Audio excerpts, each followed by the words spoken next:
In a rather interesting turn of events, the U.S. Special Envoy for Yemen, Tim Lender-King, has left the door open for Washington to again remove the terror designation from the Houthi rebels in Yemen. However, there is a caveat, and our next story tells you more.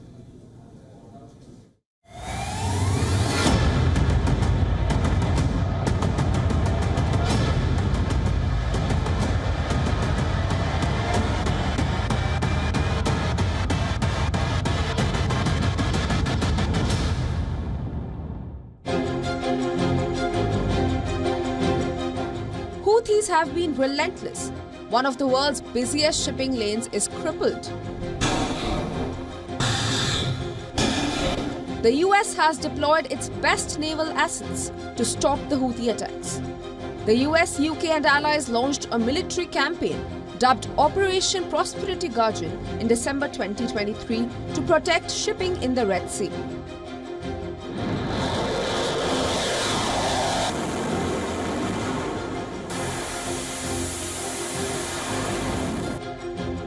Multiple airstrikes on the Houthi bases have proven to be futile. The Yemen-based rebels have become even more emboldened. Along with commercial ships, they have also started attacking US Navy ships.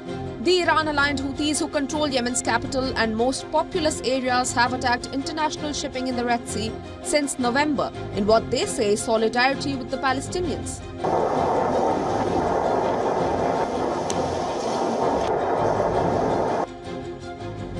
Drone and missile attacks against commercial shipping has choked trade through the vital Suez Canal linking Asia and Europe and forced many ships to take the longer route around Africa. Caught in the crossfire, Washington explored potential concessions to Iran as leverage to pressure their Houthi proxies into de-escalation. But with the backdoor diplomacy failing, the Biden administration now hints that it is open to removing Houthis from its list of designated terrorist organizations. The condition? Well, they have to stop attacking ships in the Red Sea and Gulf of Aden. Experts point at confusion in the White House as the Houthis were labeled as a terror group by the US just 3 months back. Interestingly, former President Donald Trump originally designated the Houthis a terrorist organization in January 2021. This was one of his last acts in office, a decision only to be reversed by the Biden administration. Bureau Report, WION World is One.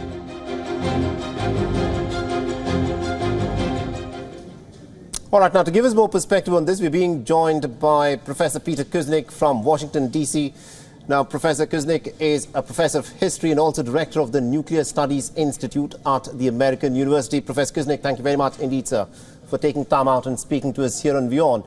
Now, this is an interesting flip-flop of sorts in terms of American policy on the Houthis, where, remember, on the 17th of January, the US State Department had designated the Houthis as a terror outfit because they had started firing on ships in the Red Sea corridor, they said, in solidarity with the Palestinians who are under the pump in the Israeli offensive that is ongoing in the Gaza Strip.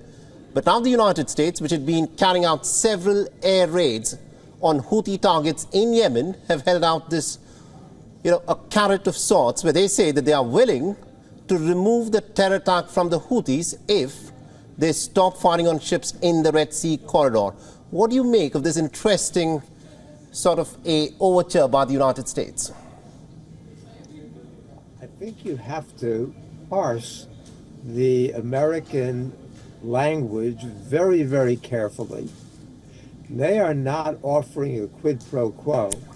They keep saying they will consider removing the Houthis from the terrorist list if they comply with America's conditions and stop the attacks on the shipping in the Red Sea. But they never said that they would do so. They said they would think about it. They would consider it. If you look at Blinken's words and you look at Lender-King's words, they're very careful to be explicit about not offering any guarantees. So I'm pretty certain that the Houthis are going to ignore this so-called offer. The Houthis would, of course, want to ignore this offer, but the question that a lot of people would be asking is this. After having carried out so many raids, air raids, and having bombed Houthi targets in Yemen, is the United States of America now perhaps discovering that it is getting sucked into this war, and secondly, it is not able to stop attacks by the Houthis despite the persistent air raids they've carried out on the Houthis in Yemen? Some of the American military officials in the area are speculating that the Houthis may be running out low on ammunition, on missiles and drones, because the rate of attacks has slowed a little bit in recent days. However, we have to put it in the context of what's going on more broadly with the Israeli attack on the Iranian consulate in Damascus and Iran threatening revenge. It's clear that this is not the moment when the Houthis are going to slow down their attacks. If anything, I'm anticipating an uptick in Houthi attacks. Iran has got to respond in some way. The Israelis have beefed up their defense because they're anticipating an Iranian response. So I don't think this is a time when the Houthis are going to in any way compromise with the United States about the attacks on the shipping. Right, on top of that, Professor, my quick final question to you, because we are short on time.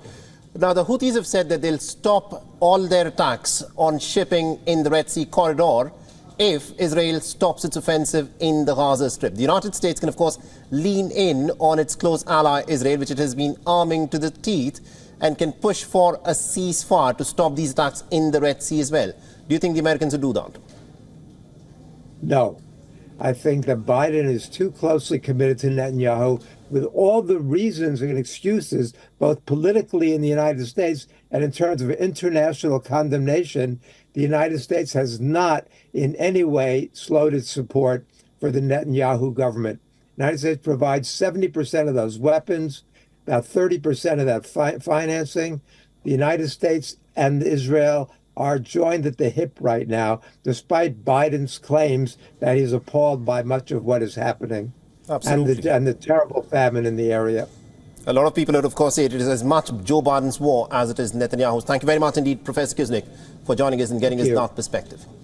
WION is now available in your country. Download the app now and get all the news on the move.